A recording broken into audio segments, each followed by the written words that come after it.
हालांकि कॉलेज को कुछ साल हो गए हैं, लेकिन कॉलेज के हमारे करीबी दोस्तों का समूह अभी भी वही है। हमारे ग्रुप के ऋषि की शादी थी। शादी किसी पर्यटक स्थल से हटकर एक हिल स्टेशन पर होने वाली थी। क्योंकि लड़की एक ही गांव की थी, इसलिए शादी वही होने वाली थी। दिसंबर के दिन थे। उन्होंने शादी के लिए हाल ही में बना एक रिसोर्ट लिया था। कार्यक्रम 2 दिनों तक चलने वाला था। एक दिन पहले कुछ पूजा, फिर शाम को हल्दी और अगले दिन शादी। अन्य लोगों की छुट्टियों की समस्या के कारण केवल वेदांग और मैं ही एक दिन पहले ऋषि के साथ गए थे। हम दोपहर को वहां पहुंचे। ऋषि के रिश्तेदार, माता पिता और बाकी सभी लोग हमारे साथ थे। दोपहर को भी वातावरण ठंडा था। चारों ओर घनी झाड़ियां थी। एक और गहरी खाई थी, परंतु वहां जाने का रास्ता जाल से बंद था। रिजॉर्ट मुख्य सड़क से काफी दूर था, इसलिए वहां कोई ट्रैफिक नहीं था। निर्माण से यह स्पष्ट था कि इसे हाल ही में बनाया गया होगा। एक डेस्टिनेशन वेडिंग का एहसास था। जिस लड़की से ऋषि की शादी होने वाली थी उसका नाम गौरी था। गौरी के घर वाले भी वही रहते थे। हल्दी पूजा साथ में होने वाली थी, इसलिए रिसोर्ट के सभी कमरों को दूल्हा पक्ष और दुल्हन पक्ष में विभाजित कर दिया गया। सभी कमरों में लोगों को बांट दिया गया। हमें जो कमरा मिला उसमें ऋषि और वेदांग रहने वाले थे। ऋषि ने बड़ी चालाकी से हमारा कमरा गौरी के कमरे के बगल में ले लिया था। हमारा कमरा शानदार था। एक तरफ बालकनी थी जहां से घाटी का शानदार नज़ारा दिखता था, लेकिन असल में ऐसे कार्यक्रम में रात को सोने के लिए ही कमरे में आना पड़ता था। आने के बाद हम फ्रेश हुए, तैयार हुए और शाम करीब 5 बजे बाहर निकले। नाश्ता होने के बाद पूजा शुरू हुई। रिसोर्ट को देखते हुए घूम रहे थे। इतना शांतिपूर्ण रिसोर्ट देखकर मैंने वेदांग से कहा, रात में कैसी भयावहता होगी, अभी यहाँ बहुत शांति है। वेदांग ने कहा, जाग गया तेरे अंदर का डरावना लेखक। हम दोनों खूब हंसे। मैंने वेदांग से कहा, चलो अब ऋषि को हल्दी से रंगाते हैं। हल्दी कार्यक्रम शाम 7 बजे शुरू हुआ। सभी ऋषि और गौरी को हल्दी लगा रहे थे। हम एक तरफ लगे साउंड सिस्टम पर डांस कर रहे थे। हल्दी समारोह एक पवित्र माहौल में खत्म हो गया। रात 9 बजे के बाद हम तीनों फ्रेश होकर डिनर के लिए नीचे आए। डिनर के बाद हमने बाहर लॉन में बातें की। गौरी और उसके कुछ दोस्त वहाँ थे, ऋषि, वेदांग और मैं। लेकिन ऋषि के घर वाले आए और हमें कम से कम 20 बार चेतावनी दी, यहाँ से कहीं मत जाना, बाहर तो बिल्कुल भी नहीं। हल्दी लगने के बाद घूमना नहीं चाहिए। मैं भी उनकी बात से सहमत था, क्योंकि मैंने कुछ डरावनी कहानियाँ पढ़ी थी। वहाँ का माहौल अब बिल्कुल अलग था। कड़ाके की ठंड, पेड़ों के पत्तों की सरसराहट, रात के कीड़ों की आवाज़, हवा की फड़फड़ाहट। एक अप्राकृतिक सन्नाटा सा महसूस हो रहा था। बाकी सभी लोग अपने कमरे में चले गए। हम वहाँ आग जलाकर बैठे हुए थे। गौरी ने ऋषि से कहा, चलो ना थोड़ा घूम आते हैं यही पास में। ऋषि ने कहा, क्या तुमने सुना नहीं कि घर वालों ने क्या कहा? मैंने सुना है, उन्होंने कहा कि बाहर मत जाओ। हम बाहर थोड़ी जा रहे हैं, सामने घाटी है, जाली से बंधा हुआ इलाका है, हम रिसोर्ट के अंदर ही है, हम वहाँ तो जा सकते हैं ना? ऋषि ने मेरी तरफ देखा। मैंने इनकार में सिर हिला दिया। इस पर ऋषि ने कहा, देख ये निकले भी जाने के लिए मना कर रहा है। इस पर गौरी ने ऋषि से कहा, अरे लेकिन मुझे बात करनी है, मैं तुम्हारे लिए कुछ लाई हूँ, तुम्हें अकेले में मैं देना चाहती हूँ। इस पर मैंने कहा, अरे भाभी तो हम यहाँ से जाते हैं, तुम उसे दे दो। गौरी ने जिद करते हुए कहा, नहीं आप तो ऋषि को वहाँ आना ही होगा। मैंने ऋषि से कहा, कहीं जाना मत, अगर कुछ हुआ तो मेरी अगली कहानी तुम्हारे ऊपर होगी। इस पर वेदांग हंसा और बोला, निकल्या जाने दे उन्हें, तुझे अगली कहानी के लिए टॉपिक भी मिल जाएगा। ऋषि ने कहा, कहानी के लिए धकेल दो मुझे कुएं में। गौरी ने कहा, अरे क्या चल रहा है तुम लोगों का? ऋषि तुम आ रहे हो या नहीं, या जाऊँ मैं सोने? इस पर गौरी की दोस्त वर्षा बोली, अरे क्या तुम लोग इतना क्यों डर रहे हो? हम यही कहे, हमें कभी कुछ नहीं हुआ, आप लोग इतनी सी बात को इतना बड़ा क्यों कर रहे हो? गौरी ने कहा, ऋषि तू अगर नहीं आया तो देख लेना। कहते हैं लड़की के जिद के आगे सबको झुकना पड़ता है। हमारा ऋषि तो एक साधारण सा लड़का है। ऋषि और गौरी वहाँ गए। वो क्या बात कर रहे थे हमें भी समझ नहीं आ रहा था, इसलिए आपको नहीं बता सकते। लेकिन गौरी ने ऋषि के हाथ में कुछ दिया। वे दोनों खड़े होकर बातें कर रहे थे। हम यहाँ गपशप में मशगूल थे। कुछ देर बाद ऋषि और गौरी आए। रात के 11 बजे थे। ऋषि के चाचा ने हमें देखा और चिल्लाए, तुम इस तरह कब तक जागते रहोगे? कल जल्दी उठना है, आप सो जाओ। हमें भी नींद आ रही थी। हम ऊपर अपने कमरे में आ गए। कमरे में 2 सिंगल बेड थे और एक गद्दा दिया गया था। हम इस बात पर बहस कर रहे थे कि कौन कहाँ सोएगा, लेकिन मैंने ऋषि से कहा, तू 2 बेड के नीचे गद्दे पर सो जा, मैं और वेदांग बेड पर सोएंगे। दरअसल इसके पीछे कारण ये है कि बेड की चौड़ाई कम है। ऋषि की कल शादी है। अगर वो नीचे सोएगा तो अच्छी नींद आएगी और नीचे आराम से सो पाएगा। मैंने सोते समय ऋषि से कहा, चाहे कुछ भी हो जाए अकेले बाहर मत जाना, दरवाज़ा बजने पर भी मुझे जगा देना। कुछ देर बाद हमें नींद आई। रात के 12 बज चुके थे। ऋषि को बाथरूम में नल की आवाज़ सुनाई दी। उसने सोचा कि नल चालू हो गया होगा, इसलिए वह उठा और सबसे पहले बाथरूम का दरवाज़ा खोलकर देखा तो नल बंद था और वो आवाज़ भी बंद हो गई थी। उसे आश्चर्य हुआ। वह फिर आकर सो गया। कुछ देर बाद बाथरूम का दरवाज़ा अपने आप खुल गया और दरवाज़ा हवा की तरह हिल रहा था। उस आवाज़ से ऋषि की नींद फिर खुल गई। अंदर से रोशनी आ रही थी। ऋषि ने सोचा, मैंने तो लाइट बंद कर दी थी, लेकिन बिना ज़्यादा सोचे वह उठा, बाहर से लाइट का स्विच बंद किया, दरवाज़ा बंद किया और वापस सो गया। वेदांग और मुझे कुछ भी पता नहीं था कि क्या हो रहा है। हम दोनों चादर ओढ़े अच्छे से सो रहे थे। ऋषि फिर जाग गया, लेकिन इस बार बाथरूम का दरवाज़ा खुला था और उसने एक काली छाया को अंदर जाते देखा। वह उठा और घबराकर बाथरूम के पास पहुंचा। उसने लाइट का बटन दबाया। पहले अंदर झांक कर देखा, अंदर कुछ भी नहीं था। उसे लगा कि उसे यह महसूस हो रहा है, लेकिन उसने ध्यान नहीं दिया। परछाई उसके पीछे खड़ी थी। वह सफ़ेद आंखों से उसे देख रही थी। याद करते हुए ऋषि ने बाथरूम का दरवाज़ा बंद कर दिया और लाइट बंद कर दी और वह फिर आकर सो गया। अचानक उसके मोबाइल पर कॉल आई। कॉल गौरी का था। उसने कहा, बाहर आना, बात करनी है, मैं बाहर इंतज़ार कर रही हूँ। इस पर ऋषि ने कहा, बोलना ही सही, उसके लिए बाहर क्यों आना? लेकिन वह जिद करने लगी। तभी ऋषि ने उठकर दरवाज़ा खोला, लेकिन उसने मुझे नहीं जगाया। ऋषि बाहर गया, लेकिन बाहर कोई नहीं था। वह इधर उधर देखने लगा, लेकिन कोई नहीं था। उसने फिर गौरी को फ़ोन किया, लेकिन उसका फ़ोन नहीं लग रहा था। बरामदे में एक तरफ शीशा था, दूसरी तरफ दूसरे कमरे और फिर आगे की सीढ़ियाँ। ऋषि का ध्यान उस शीशे पर गया। वह चौंक गया। एक बदसूरत काली लड़की की आकृति उसे देखकर मुस्कुरा रही थी। ऋषि दरवाज़ा खोलने के लिए संघर्ष कर रहा था और अंदर जाने की कोशिश कर रहा था, लेकिन दरवाज़ा नहीं खुला। अचानक बरामदे में ऋषि के सिर पर लगा बल्ब फट गया। ऋषि धीमी रोशनी में शीशे की ओर देख रहा था। कांच के अंदर से आकृति आ रही थी। कांच को तोड़े बिना लड़की शीशे के अंदर आ रही थी। उसने अंदर आकर अपने हाथ फर्श पर रखे और रेंगते हुए कांच के माध्यम से अंदर आ गई। ऋषि बहुत डर गया था।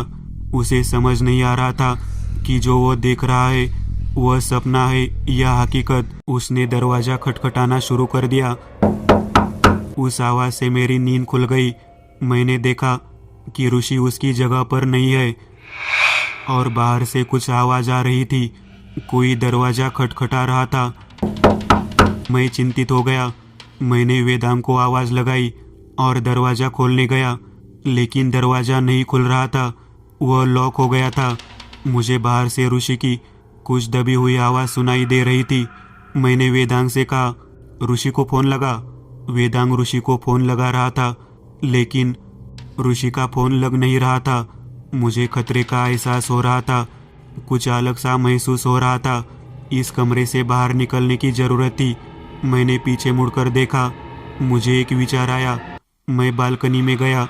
हमारा कमरा दूसरी मंजिल पर था और साइड में देखा तो एक पाइप था जिसे पकड़कर नीचे उतरना संभव था, और मैंने नीचे उतरने का फैसला किया। उधर लड़की ऋषि की ओर बढ़ रही थी। ऋषि बरामदे में से भाग रहा था। जैसे ही वो भाग रहा था, बरामदे में एक के बाद एक ट्यूब बल्ब फूट रहे थे और उसके ऊपर उड़ रहे थे। वह पहले पीछे मुड़ा, फिर लड़की हवा के माध्यम से उसके पीछे दौड़ रही थी। उसकी चीखों से आसमान भर गया। सारी लाइटें फट गई थी। हर तरफ अंधेरा था। बाहर से आ रही हल्की सी रोशनी में ऋषि सीढ़ियों के पास आया। वो चौंक गया। सीढ़ियों पर कोई लड़की बैठी थी, दुल्हन के कपड़े पहने हुए। उसने अपने पैर मोड़कर उन पर सिर रख लिया और फुट फुट कर रो रही थी। जैसे जैसे ऋषि सीढ़ियों से नीचे उतरने लगा, लड़की की रोने की आवाज और भी डरावनी लग रही थी। ऋषि का पीछे आ रही लड़की पर ध्यान नहीं था। वह उसके सामने दिख रही लड़की में खो गया था। वह लड़की के पास गया, उसके कंधे पर हाथ रखा। उसने सबसे पहले अपना सिर उठाया। वह गौरी थी। ऋषि चौंक गया। उसने अपना हाथ बढ़ाया। ऋषि ने भी यंत्रवत अपना हाथ बढ़ाया। उसने उसका हाथ दे दिया। अचानक उसका चेहरा बदलने लगा। उसके चेहरे पर खरोंच और घावों के निशान बन रहे थे। ऋषि को एहसास हुआ यह कुछ और है, लेकिन वह भागने ही वाला था। इस बीच किसी ने उसे ऊपर से जोर से धक्का दिया। वह उड़ गया और नीचे गिरने ही वाला था। तभी मैं नीचे से ऊपर भागा। मैंने ऋषि को संभाला, उसे सहारा देते हुए पूछा, क्या हुआ? तो वो मुझे उधर इशारा करने लगा। मैंने देखा तो वहाँ कुछ भी नहीं था। मैंने ऋषि से कहा, अरे वहाँ तो कुछ भी नहीं है। ऋषि ने चौंक कर पीछे देखा। असमंजस में इधर उधर देखने लगा। वहाँ रोशनी भी थी। ऋषि ने कहा, अरे आप गौरी तो यही थी, कहाँ गई? मैंने कहा, ऋषि ये तू क्या बोल रहा है यार, कुछ तो झोल है। मेरी हालत बहुत खराब हो गई है। ऋषि ने मुझे बताया कि क्या हुआ था। ऋषि की हालत देखकर मैं समझ गया कि वह जो कह रहा है वह सच था, लेकिन मैंने अभी तक कुछ भी नहीं देखा था। मैंने उससे कहा, तुझे जो फोन आया था वह गौरी का नहीं था, यह उस बुरी शक्ति की चाल थी। मैं ऋषि को लेकर कमरे में आया। वेदांग, वर्षा, कार्तिकी वहाँ खड़े थे। मैंने उनसे कहा, क्या हुआ, तुम ऐसे क्यों रुक गए? तो वेदांग ने कहा, अरे एक मैटर हुआ है, गौरी कमरे में नहीं है। क्या क्या बात कर रहा है? और वो कहाँ गई? इस पर वर्षा ने कहा, अरे हमें पता नहीं था। मैं उठी, देखा तो गौरी उसकी जगह पर नहीं थी। मैं उसे कॉल कर रही थी तो फ़ोन भी नहीं लग रहा था। फिर मैं बाहर आई और फिर जैसे ही मैं तुम्हारे कमरे का दरवाज़ा खटखटाने वाली थी, तभी वेदांग तुम बाहर आए। इस पर वेदांग ने कहा, अरे निकला, तू जाने के बाद से ही मैं दरवाज़ा खोलने की कोशिश कर रहा था, और अचानक जब दरवाज़ा खुला तो सामने वर्षा तू खड़ी थी। मैंने कहा, मुझे लगता है कि हम पता लगा लेंगे कि गौरी कहाँ है। अभी घर वालों को मत जगाओ, नहीं तो हंगामा हो जाएगा। कार्तिकी ने कहा, हाँ मुझे भी ऐसा लग रहा है। हालांकि ऋषि चुप था, वह अभी भी सदमे से उबर नहीं पाया था। मैं सोच रहा था कि अगर मैं उसे ले जाऊंगा तो वो और अधिक भ्रमित हो जाएगा, और अगर मैं उसे यहाँ रखूंगा तो कुछ और हो सकता है। फिर भी मैंने वर्षा से कहा, तू यही ऋषि के पास रुक, हम तीनों जाकर बाहर देखेंगे। हम तीनों बाहर आए। मेरे मन में शंका हुई, यह जरूर कोई बाधा है। तो सबसे पहले मैं उस घाटी की ओर गया। जैसे जैसे करीब आ रहा था, मुझे लगने लगा कि सामने कोई है। उस जाली पर एक लड़की बैठी थी, और अचानक मेरे कान के पास एक आवाज़ आई, तुम आए और उसे अकेला छोड़ दिया। मैं चौंक गया। मैंने सोचा, अकेला मतलब, और मेरे सिर में रोशनी जली। मैं उम्मीद कर रहा था जैसा मैं सोच रहा हूँ वैसा नहीं होना चाहिए। जब मैं पीछे मुड़कर देखूंगा तो वेदांग और कार्तिकी पीछे होंगे। मैं डर कर पीछे मुड़ा, न तो वेदांग और न ही कार्तिकी पीछे थे। मैंने अपना माथा पीट लिया। हे भगवान, यह चकवा था मुझे ऋषि से अलग करने के लिए। मैं वापस कमरे में भाग गया। मुझे एहसास हो रहा था कि भूतों की कहानियाँ लिखना और वास्तव में उन्हें अनुभव करना बहुत अलग चीज़ें हैं। बरामदे में एकदम सन्नाटा था, जैसे कुछ हुआ ही न हो। मुझे डर नहीं लग रहा था, लेकिन मैं बहुत चिंतित था। मुझे ऋषि की एक बात अच्छी तरह याद आ गई।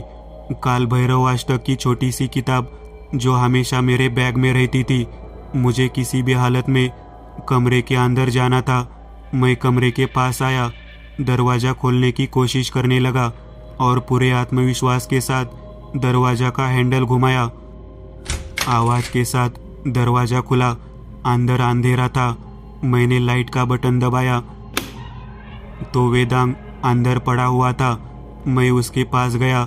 मैंने देखा कि वह बेहोश था। मैं पानी लेकर आया, उसके चेहरे पर डाला। वह झटके से उठा।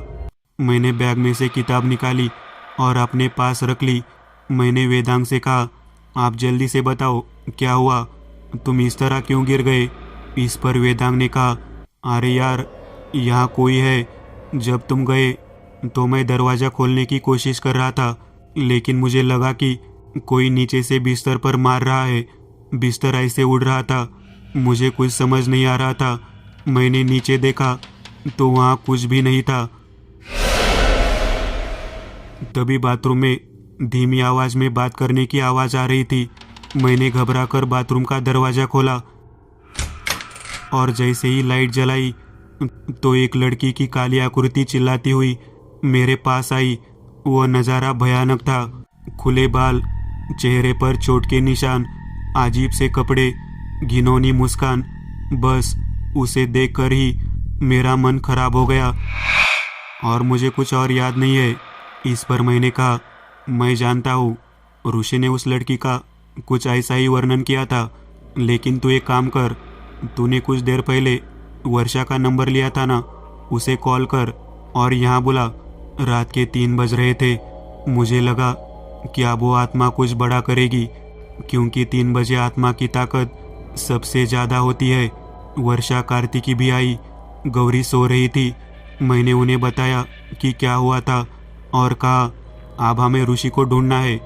कार्तिकी, तुम गौरी के साथ रहना और कुछ भी हो जाए हमारे आए बिना दरवाज़ा मत खोलना। हम फिर घाटी के उस तरफ गए। हवा का झोंका था, बहुत ठंड थी। हम आजू बाजू देख रहे थे। तभी वर्षा बोली, निखिल, वो देखो। मैंने उधर देखा। कोई 2 पैरों पर बैठा था, पेड़ की ओर मुंह करके कुछ कर रहा था। मैंने मोबाइल टॉर्च चालू कर दी। वहाँ जाने लगा। वहाँ पास गया। वह कपड़े ऋषि के जैसे लग रहे थे। मैंने उसकी पीठ पर हाथ रखा। वो पहले पीछे मुड़ा। वह ऋषि ही था। उसकी आंखें बिल्कुल काली थी और वो कुंकू लगाया हुआ नींबू खा रहा था। जिस तरह से वो उस नींबू को खा रहा था, उससे मुझे घृणा हो रही थी। मैं सोच रहा था, यह कोई ऋषि नहीं है। मैं अपना हाथ अपनी जेब में डाल रहा था। मैं काल भैरव अष्टक निकालना चाहता था, लेकिन शायद उस शक्ति को इसकी भनक लग गई और वो वहाँ से भाग गया। उसकी चीखने की आवाज़ ऐसी लग रही थी मानो मेरे कानों में उबलता हुआ एसिड डाल दिया गया हो। वह भागने लगा। मैंने अनुमान लगाया कि वह उस जाल से नीचे कूदने की कोशिश करेगा। मैं उसके पीछे भागा। वह जाल पर चढ़ रहा था। जैसे ही वह पार करने वाला था, मैंने उसका पैर पकड़ लिया। पूरी ताकत से उसे नीचे खींच लिया। वह काल भैरव अष्टक उसकी छाती पर लगा दिया। वह वही बेहोश हो गया। तभी वेदांग और वर्षा वहाँ आ गए। हम ऋषि को वापस कमरे में ले आए और फिर उसके माता पिता को जगाया। उन्हें जो कुछ भी हुआ उसे बताया। वे चौंक गए, लेकिन कुछ पुराने जानकार भी थे। उन्होंने कहा कि उसे भगवान का अंगारा लगाओ और पास में एक लोहे की खंजीर दे दो। मैंने उसके सिर के नीचे खंजर रख दिया, भगवान का अंगारा लगाया। कुछ देर बाद उसे होश आया। हम सबको देखकर वो थोड़ा भ्रमित हो गया, लेकिन जब मैंने उसे समझाया तो वह गहरी नींद में सो गया। हम भी कुछ देर सोए। अगले दिन सुबह 8 बजे उठकर हमने शादी की आगे की तैयारियां शुरू कर दी। हमने विवाह कराने वाले गुरुजी को भी कल्पना दी कि ऋषि को क्या हुआ था। उन्होंने हमें मंडप में दक्षिण की ओर पंचमुखी मारुति की तस्वीर लगाने के लिए कहा, ताकि आगे कोई संकट न हो। ऋषि की माँ ने मुझसे कहा, आज शादी के लिए पुणे से एक सज्जन आ रहे हैं, उनका नाम एकदंत है, उन पर ध्यान देना। जब उनके पास फुर्सत होगी तो हम उनसे ऋषि के बारे में पूछेंगे, वे बता सकते हैं कि ऋषि को क्या हुआ था। शादी का समय दोपहर 12:15 बजे का था। उससे कुछ देर पहले एकदंत आ गए। ऋषि की शादी बहुत अच्छे से हो गई। उसके बाद डिनर का कार्यक्रम चल रहा था। हम हर चीज़ पर ध्यान दे रहे थे। थोड़ी देर बाद वेदांग मेरे पास आया और कहा, एकदंत का भोजन हो गया है, उनसे जाकर मिल। मैं भी वहाँ गया और एकदंत से मिला। ऋषि के माता पिता वहाँ आए। हमने उन्हें सारी बात बताई। उन्होंने मुझसे कहा, चल उस जगह जहाँ वो नींबू खा रहा था। हम दोनों वहाँ आए। उन्होंने कुछ क्षण तक उस स्थान का अवलोकन किया। वहाँ की मिट्टी हाथ में लेकर अपनी आंखें बंद कर ली और फिर वो दरवाजे के पास की जाली के पास आए। कुछ देर बाद उन्होंने मुझसे कहा, तू जा और ऋषि के सिर से एक बाल लेकर आ, और हाँ, मैनेजर को भी साथ में लिया। मैंने ऋषि के सिर से एक बाल लिया और फिर मैनेजर को अपने साथ वहाँ ले गया जहाँ एकदंत है। एकदंत कुछ मंत्र जाप करने लगे। जब हम वहाँ पहुँचे तो उन्होंने मैनेजर से कहा, मुझे इस जगह के बारे में बताओ, यहाँ कुछ बुरा हुआ है, क्या तुम्हें कुछ पता है? मैनेजर ने कुछ भी नहीं बताया। एकदंत ने फिर कहा, बताओ, क्या तुम कुछ जानते हो? हम तुम्हें कुछ नहीं करेंगे, हमें तो बस जानकारी चाहिए। इस पर मैनेजर ने कहा, कुछ साल पहले यही एक लड़की ने इस खाई में कूदकर अपनी जान दे दी थी। उसे एक लड़के ने प्यार का नाटक करके धोखा दिया था। लड़की ने आत्महत्या करते वक्त एक खत लिखा था, जिससे ये सब खुलासा हुआ। लेकिन जब हमने यहाँ रिसोर्ट बनाया तो हमने घाटी की ओर जाने वाली सड़क को जाल से बंद कर दिया, और उस लड़की से किसी भी परेशानी से बचने के लिए हम हर दिन यहाँ एक नींबू डालते हैं। इस पर एकदंत ने कहा, ठीक है मैनेजर, आप जाइए। मैनेजर गया। फिर मुझसे बोले, क्या तुम बाल लाए हो? यही दे दो। मैंने उन्हें बाल दे दिया। उन्होंने वहाँ से मिट्टी ले ली। उन्होंने अपने पास से कुछ पवित्र जल डाला और मिट्टी का एक गोला बनाया। उसमें वो बाल गाड़ दिया और किसी मंत्र के रूप में उस गोले को घाटी में फेंक दिया। फिर उन्होंने कहा, चलो, हमारा काम हो गया। जाते समय वो हम सभी से मिले और बोले, यह एक शुभ अवसर है, इसका पूरा आनंद उठाओ, कोई समस्या नहीं होगी। अब जब तुम लोग फ्री हो गए हो तो मैं तुम्हारे पास आऊँगा और तुम्हें विस्तार से बताऊँगा। तो उन्होंने हमें विदा किया। हमारे बाकी सभी दोस्त आए। हमने खूब मस्ती की। उन्हें पता ही नहीं चला कि क्या हुआ था। उस रात हम अपने अपने घर आ गए। ऋषि की शादी के बाद पूजा आदि सभी रस्में निभाई गई। उसके एक हफ्ते बाद मुझे ऋषि का फोन आया, एकदंत घर आ रहे हैं, तुम उस वक्त आ जाना। मैं भी वहाँ पहुँच गया। एकदंत आ चुके थे। सबके शांत होने के बाद ऋषि, गौरी और ऋषि के माँ बाबा एकदंत के पास बैठे। एकदंत ने कहा, घटी घटना के बारे में तो तुम जानते हो। यह उस लड़की की आत्मा थी जिसने वहाँ अपनी जान दे दी। यह ऋषि और गौरी के कुकर्मों की सज़ा थी। हल्दी लगने के बाद बाहर नहीं जाना चाहिए। इसके पीछे एक कारण है। हल्दी वाले शरीर पर बुरी आत्मा आकर्षित हो जाती है। और आप दोनों वहाँ एक साथ गए। आप ज़्यादा दूर नहीं गए, लेकिन आपने खुद उस बुरी शक्ति के घेरे में गए। उसने आपका पीछा किया। दरअसल वो आत्मा ज़्यादा शक्तिशाली नहीं थी, इसलिए आपको ज़्यादा कष्ट नहीं हुआ, लेकिन उसकी नज़र ऋषि पर थी, इसलिए वह मुसीबत में पड़ गया। और वह उसे तभी प्रभावित करती थी जब वो अकेला होता था। जब तक निखिल और वेदांग साथ थे तब तक किसी कारण से उसके लिए यह मुश्किल था। इसलिए उसने उसे सबसे अलग किया। निखिल ने उसी समय ऋषि को काल भैरवाष्टक दिया ताकि उसे और पीड़ा न हो, क्योंकि काल भैरवाष्टक भूत भगाने के लिए सबसे प्रभावी है। हालांकि आपका भाग्य अच्छा था, वो आत्मा ज़्यादा शक्तिशाली नहीं थी, इसलिए तुम्हें कुछ नहीं हुआ। फिर मैंने उस शक्ति को ठीक कर दिया ताकि वह फिर कभी ऋषि का अनुसरण न करे। इसलिए मैंने ऋषि का मामला लिया। फिर मैंने वो शक्ति फिर कभी ऋषि के रास्ते पर न चले, मैंने उसका बंदोबस्त किया। इसलिए मैंने ऋषि का बाल लिया। हमें जो कुछ हुआ उसका एहसास हुआ। ऋषि और गौरी को भी अपनी गलती का एहसास हुआ। हम सभी एक अलग अनुभव से गुजरे। वही अनुभव आपके सामने प्रस्तुत है। कैसी लगी ये यथार्थवादी डरावनी कहानी कमेंट में ज़रूर बताओ, और चैनल पर नए हो तो सब्सक्राइब करना ना भूलना।